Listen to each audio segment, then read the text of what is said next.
Design Pickle is a big supporter of everything unSeminary. If you haven't heard, they are a flat rate, unlimited use graphic design service helping churches across the nation. We're a proud client of theirs and love how they help us make social media graphics and those downloadable PDF article summaries that we've been sending out. Even if you have a designer, you need to check them out. To learn more, visit designpickle.com/churches. On that same page, you can watch a totally free 30-minute video of me and the founder of Design Pickle talking about modern church marketing. And of course, pickles. Welcome to the unSeminary podcast. Are you looking for practical ministry help to drive your ministry further, faster? Have a sinking feeling that your ministry training didn't prepare you for the real world? Hey, you're not alone. Join thousands of others in pursuit of stuff that we wish they had taught in seminary. Buckle up and let's get started with this week's unSeminary podcast. Well, hey everybody, welcome to the unSeminary podcast. My name's Rich. I'm the host around these parts, and I am so glad that you've decided to tune in today. We know you've got a lot going on, that this is a particularly busy time of the year, and so I'm just so glad. You're going to love today's conversation. This is a new friend of mine, Drake DeLong Farmer. He is the executive pastor at Gateway Alliance Church in Edmonton, Alberta. So it's always nice to talk to Canadians on the podcast. Yep. So why don't you tell us, Drake, a little bit about the church, give us a sense of, the history, that sort of thing, and then also tell us about your role. Yeah, so Gateway, we are part of the Christian Missionary Alliance. We're, as much as you're affiliated to a denomination, they give us quite a bit, obviously, freedom and different expressions and stuff like that. But Gateway was planted a few decades ago, but there's been two pastors in total. And Martin, the lead that I work with, came to Gateway about 8 years ago. He's originally from the UK, he's Scottish, and so I'm not accustomed to a denominational structure. And so one of the interesting things that we get to play with is he gets to see things a little bit differently, both being not Canadian, not in this context, and being in a very post-Christian and now revival, I guess. He kind of got saved through the house church movement in the UK a few decades ago, and so part of the revival movement. And so he came to Edmonton. He looked at taking over this church that was a church plant originally, so the cool thing about when Martin came into this is that, like I said, that he saw things a little bit differently than most people. And one of the areas that he saw in that was a lot of the, ethnic groups, the New Age, the D-church, the unchurch, always kind of been a heart for him, and a lot of things that maybe the church isn't accustomed to dealing with in a lot of times. But a big part of the story of Gateway was through the transition of the two pastors, the planting pastor and Martin. The church went in a decline. It went in quite a huge decline financially, attendance, support, and all that stuff. One of the advantages of being a part of a denomination, obviously, that they were there to support. But when Martin came in, the church was on the brink of closing its doors. Wow. And so it was pretty dire that way. And so when Martin came in, it was definitely an uphill battle for sure. But in the first couple of years, it doubled and then doubled again from there. And so that was kind of a rebirth. So I me's there is definitely an original congregation that was there. There's still a core group of people that were there from the beginning. But as a church goes from the beginning to where it is now, there is almost like a rebirth or almost a replanting, but with the people that were there, with a new vision moving forward, loads of, young families, young adults, a lot of different ethnicities, a lot of different, like I said, unchurched, D-church, New Age, which obviously is very interesting and exciting, but at the same time has its own, complications or maybe not complications, but its own, growing pains as a family and stuff like that. Absolutely. What was, before we kind of pivot and talk about, how are you building teams in the midst of a rebirth like that? Because I think that'll be fascinating conversation. What was it that kind of was driving the decline? Was there, and obviously it's usually a number of factors. It's usually not super easy to, kind of just say this is what it was. And then what was it about, one second. Yeah. Can you go see Martin? Sorry, I'm just at home. Totally fine. Yeah. What was kind of driving the decline, and then what was it that kind of helped with the turnaround? What was it that Martin's kind of leadership helped match well that ended up helping turn it around? I think the big thing in the decline, a lot of it was just there was quite a long period of no direct or I say direct vision maybe isn't the right word, but but having, they went through a season without having some type of pastor leadership, and then the differing associate staff. So there was interim leadership that had gone through, but there was a bit of a loss in that. And so because there was no singular direction, hey, this is where we're moving, this is what we're about, this identity, the why. I think it's a big thing, the why question, right? And so they still saw a vision of wanting to grow, but there was an undertow of what that meant, what did that look like, and why. Why are we growing? Why are we choosing to do these events? Why are we doing these type of things? And so for a lot of people, it kind of moved into that direction. And so when Martin came in, and one of those funny things, I mean, it was a God thing that Martin even got to Edmonton. I mean, they were praying and really had a sense that they were going to be leaving, moving really far away. And they said, oh, could you imagine we'd move to London? And so they ended up in Edmonton, Alberta, and they were just like, never heard of the place. Obviously, right. And they knew that, Canada, right. But as Edmonton, Alberta, I mean, we're this northern city, we're the furthest northern, major cities in Canada. And of course, the shock of coming in the winter and all of that stuff. But when he came in, a lot of it was, obviously the season of figuring out what has God given us, So there is this church that is on the brink of closing its doors, and not an exaggeration to that at all. And so for the first year was just like, what is growing naturally? Right. What's growing naturally in the midst of these people? And then to now take that and move it to the next level and asking the question, what does God want for us in this city? And of course, with growth pains, there are obviously other people that are like, we can't follow you with where you're wanting to go. And, right. And the church, if you were to look at it when it started to where it is now and the changes that Martin, made aesthetically, I maybe use that word loosely, but, the draw of the service, the purpose of what we're doing, there's always the preferences and things like that. But in the long term, looking at the long game, there might have been a dip there. But the people that stuck it out, I love one of our longest standing members, great old, like he's some of those old guys that just like, he's at that stage in life where he's not overly concerned yes. about people's opinions. Yes. But Mr. Chudak's awesome, and he was having a conversation. Martin goes, I hate all the changes. I hate the lights. I hate the music. I hate but my son is coming and my grandson is coming, so keep doing what you're doing. Oh, wow. So I think that kind of like helps get a little bit of a picture of that transition. And especially for the people that stuck it, they just saw the people that were coming. They saw the people that were, hearing the gospel, saw the people who, were getting into community. And, the proof's in the pudding, right? And, and God was moving and the church was growing, leaps and bounds. And yeah. Very cool. Well, let's talk about how you've been building teams in the midst of that. Because, rebirth always sounds so great. Like, wow, things are heading in the right direction. But then it's like, absolutely. Oh my goodness, we got to find people to support this thing. How are we going to, get the right people, the right, volunteers, the right leaders, the right staff? What does that look like for you in the midst of, of all that? Well, I guess give an introduction to when I jumped in. So when I came onto the Gateway team, it was about 4 years ago in July.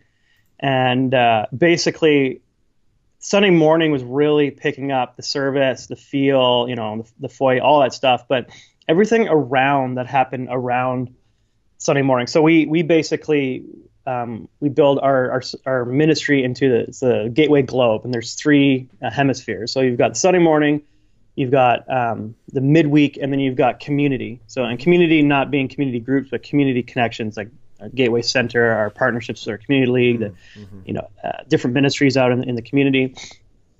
And so everything else outside of the hemisphere of Sunday morning really did not match, because, and the big thing was they really wanted to get the Sunday morning experience right for the most part. I mean, there's always obviously improvement, but or shifts or things like that. And so when I came in, it was like kids ministry, youth ministry, community life, community connect, all these different areas were really not getting the attention they needed. And a lot of it, part of it was there were dedicated people who are there serving. But again, there was missing the why. So I'll give you an example of like just on a logistical side. So they use, we still use this planning center for volunteer registration, things like that. But they were, because they didn't have somebody investing in a team, they were scheduling people for the kids ministry and just scheduling them, hoping they would show up. and here's the material, and right. It wasn't a lot of discipleship focus.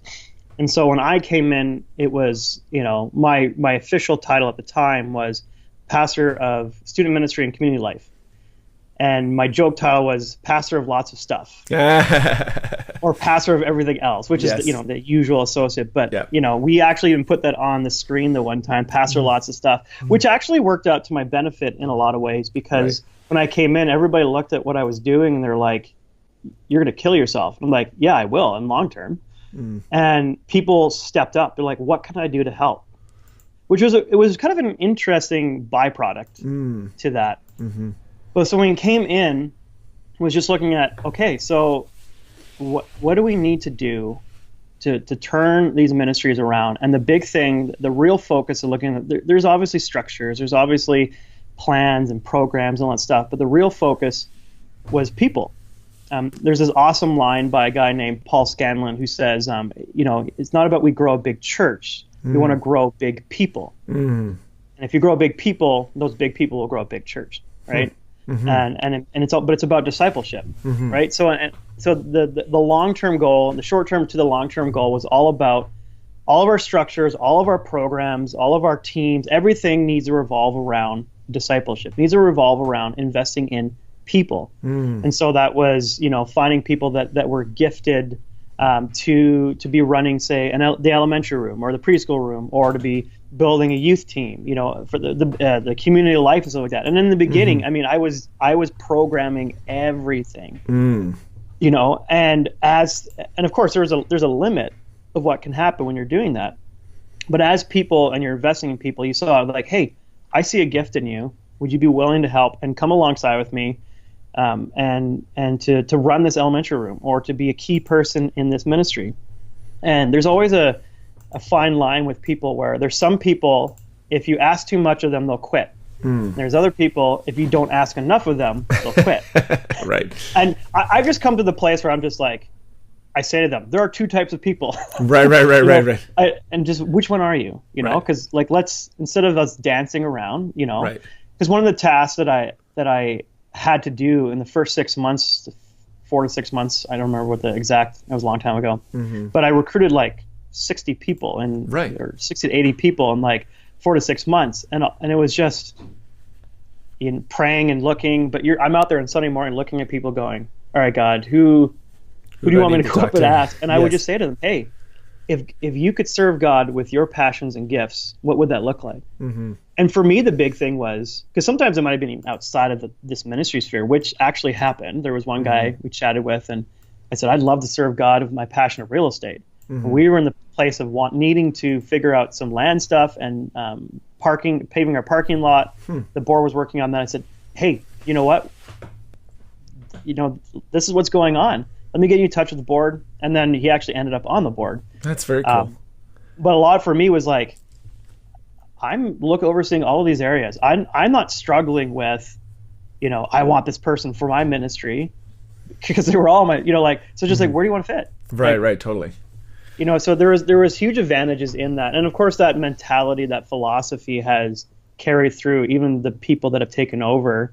And I mean, like, for example, the person that I spent quite a bit of time with investing in for our elementary room, who took that over, is now our program director for kids ministry. Oh, that's great. And is just in the process now of getting accredited and want to, get ordained and become a pastor. And so it's just, you spend that time investing in people and the discipleship, building that structure. And now we're at a place where every side of our team has now yes, a ministry person or a ministry head, even in our rooms, they're volunteers, but they also have like a room shepherd or a room pastor for soul care people, where it's like, in these different ministries, to say your whole job is to just take care of the people.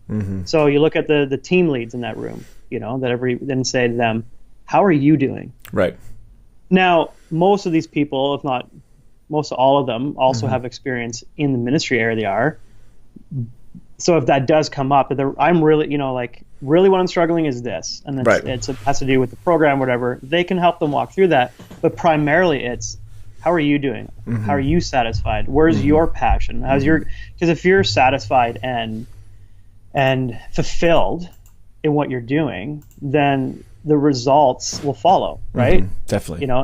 And ultimately, to a certain, that there is that balance there, but ultimately we do want to care for the person. But there is also like, hey, there's a ministry to be done. We do this with our staff as well. Obviously, we're paying you that there's a certain amount of work you have to do, but we want to care for you first and foremost. Right. Yeah. I think there are probably people listening in who, I know this because I see it all the time in churches, who they kind of have a low view of volunteering in a church. If we're honest, they would say, the people who serve in our ministry are a means to an end. It's like we need volunteers because we have to get the ministry done. And the thing that I appreciate you're pushing on is like actually serving is a part of the discipleship process. Yes, what would you say to a church leader who's listening in, who's like, I'm not sure I really buy that. Like, I'm not sure that, being someone who, serves within one of your ministry areas is actually a discipleship process. What has that looked like for you? And, how do you ensure that they're actually growing, not just doing a task for you? Yeah. Well, let me play a little devil's advocate, I guess. For on their end, like, okay, if you're saying, if the person's focused primarily on results, I said it before already that if that's where your headspace is at, for whatever reason, I can't understand that. But let's just say, you're very organizational. That's, you're a very administrative type of leader, and you're just like, well, we have a job to do, and it's true. We have a task, a kingdom purpose. We have a mission. There's things that need to get done. Yep. I'm not talking about encouraging them all sit around with a guitar singing Kumbaya or something like that. Right. But when you get the right people in a team that believe in the mission that you're doing, that feel appreciated and know what they're doing, they will tackle that task. And that's the big thing. It's again where if you want to see results in your team, if you want to succeed in that, the thing that I have found the most successful isn't focusing on the task. Primarily, there is that, but it's because they're rallied around as a community in a commonality accomplishing something. Like one of the things that I'm not the first person to have ever mentioned this, but viewing your ministry teams like a small group, viewing your ministry teams like a community. So we have a huge focus on house churches. So where we do whole church and house churches. So it's a two-wing thing. We've got about 13 house churches all around the city. And so we really want people to plug into there, because that's a huge area where people can discover their gifts, to be prayed for. This is where we really push communion, the one another's. Hey, you're like, well, where's the prayer meeting? It's your house church. Where's the service ministry for the homeless? It's your house church. You know what I mean? But also, let me take a step back. So one of our processes, our step process is connect, grow, serve. Okay? So connect on a Sunday, grow in a community, serve on a team. Well, in all of those areas, there's community, right? So you can connect on Sunday, but to a certain extent, it's surface level, right? But that's where you connect. That's where we celebrate together corporately. We worship God. We are encouraged and equipped and exhorted. And there is, service teams and things like that. And grow in a community is where you dig deep. This is your church. The 20 people that you meet with is the microcosm of the whole church, where this is the people that when you're in need, you go to. This is where you do life together. And then you serve on a team. But even on the side of the team, what we've found is that those people that are being invested in, that get the mission, that gel together as a team, that have the chemistry, not only are the most successful teams that we have, but they're the ones that, like our youth team is an example where one of the team members went through a cancer scare, and that it was this team that walked with her. It was this team that prayed with her. It was this team that was the support for her, and the first place she went to before her family even, because there was community there, and they had a common goal in mind that it's the whole band of brothers thing, right? Yep, totally. Very cool. Well, this has been great. I hope you've been listening in and leaning into the conversation today, and I'm sure as people have been listening in, will be challenged to think even about their own teams and how they're getting people plugged more in. Is there anything else you want to say before we move on with the rest of the interview and jump into the lightning round? Yeah. Well, just one of the things too,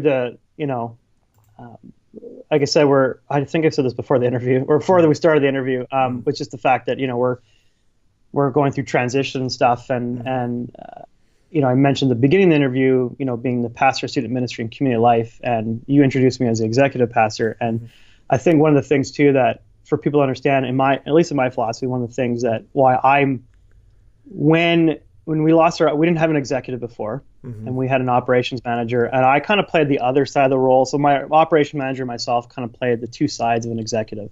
So when she got a great opportunity working for the university in the city, and so we blessed her, and she took that position. And I sat in my lead pastor's office, says, well, like this person basically was keeping the church afloat, not afloat, but I mean like operations, right? Like there's a component of that, And I said, I feel like I should become the executive pastor.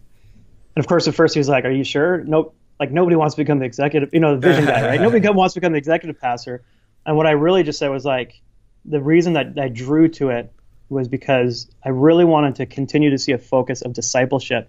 And so even as an executive pastor, with our staff, it's how are you? What do you need? Where's your, all those sort of things, but it's feeding the person. And I think that was really telling to me.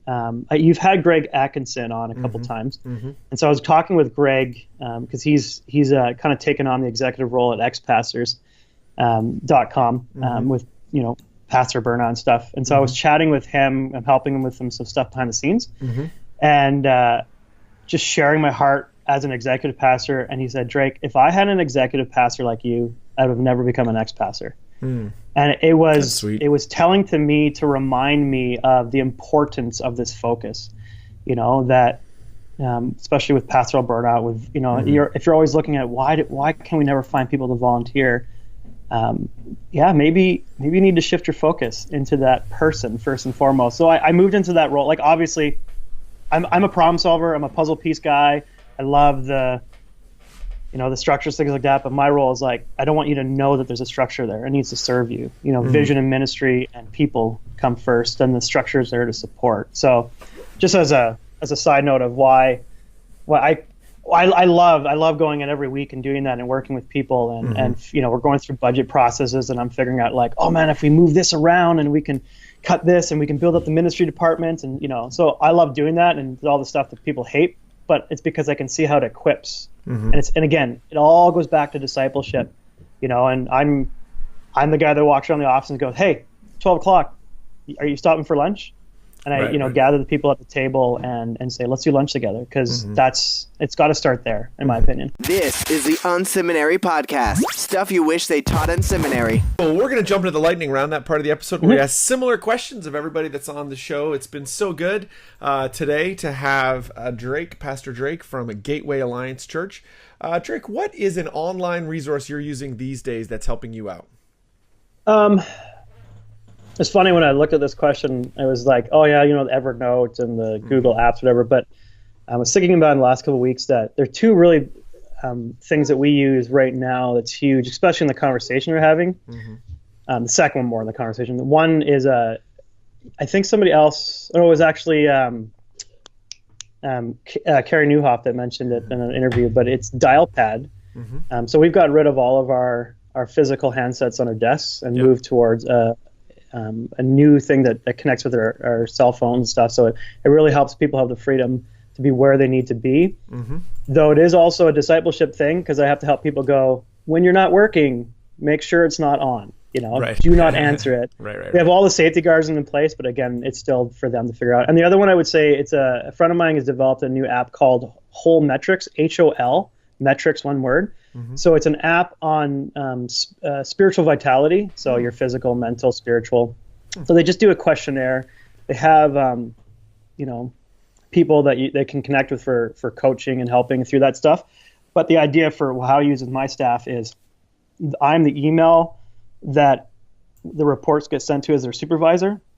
So if there's a time where it's like, things look great, but they might not even realize it, or they're not sharing it with me, that there's something's dropping here. Right. So it might just be okay, you're going through, a difficult season, so we need to come and help support you. Right. Like our kids ministry person went through a hard season. And what was really cool was not only was I stepping in to help, but our youth department was like, hey, what can we do? Right. But it's those opportunities to kind of catch the things. The whole Metrics has been a great, it's a tool. It's not a magic bullet, but it's something that's part of that discipleship process for us. Right.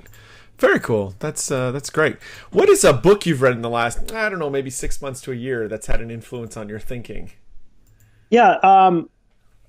One that I think I would go back to multiple times. It's one I read back, but it's one of those things when you cook that productivity type of thing. It's called How to Be a Productivity Ninja, I think. Can't think of what the author's name is off the top of my head. Yeah. It's one that I use. I don't get any of my staff to read it, but as we go through and things like, man, I can't get on top of my email. It stresses me out. I'm like, all right, let me show you how to organize your inbox to better serve you. But if you're that type of person who's just like, I'm obviously time management, attention management, so like you have to have that. Looking at my past and all the roles, I had to know that. I had to learn that. So that's a huge book. I think if anybody's looking at how can I be more productive, better use of my time, I think I'm really interested in The High Impact Leader by Carey. And this can be a bit of a fanboy of Carey Nieuwhof, but I haven't grabbed it yet. But I think that's probably going to be another one that I'm interested in. I think is going to help in that. The other book that I would mention is Soul Care by Dr. Rob Reimer. So book. It is, huge on the side of like the undergirding. And I've come to this conclusion the last little bit where it's like our big struggle isn't, I'll just say our big struggle probably is an intimacy issue with God, right? And there's things in our life that are stopping us from having a deeper connection with God that is going to actually fuel us, or just a place of wholeness and identity and stuff. Right. So very looking cool. Again, that you've got the acts and then you've got the B, the do, the be, right? Yeah, totally. Very cool. What's another ministry that you're looking to these days that's inspiring you? Right now, I don't know. I think, well, I don't want to. One of the churches that we look to quite a bit, it would be Life Church in the UK. I know somebody mentioned that to you in an earlier thing, but I think right now what I'm listening to quite a bit is actually you and Carrie, leadership things. Like it was actually, again, Greg Atkinson was the one that he dropped your name. Hey, unSeminary, I'm going to be on unSeminary. They're great, blah blah blah. And I was like, who's this unSeminary? Nice. I thought it was going to be this, like theological, like anti-church. It was just funny. Right. Yeah, right. And then I was like, oh man, this is awesome. This is exactly where I'm at. So that's good. I don't know. I've been really appreciating all the people you've been bringing on and the content. I'm really excited too for your Q&A that's coming up stuff. So nice, good. I love that stuff. So good. If you could get 15 minutes with any leader alive, who would that be with and why? I've already mentioned his name a couple of times. I'd say Carey Nieuwhof right now. Totally. It's funny, actually. I just had a Skype interview with him a couple of days ago, so it was interesting. I had nothing of the things that I personally would have asked him about, but again, helping with Greg with ex-pastors.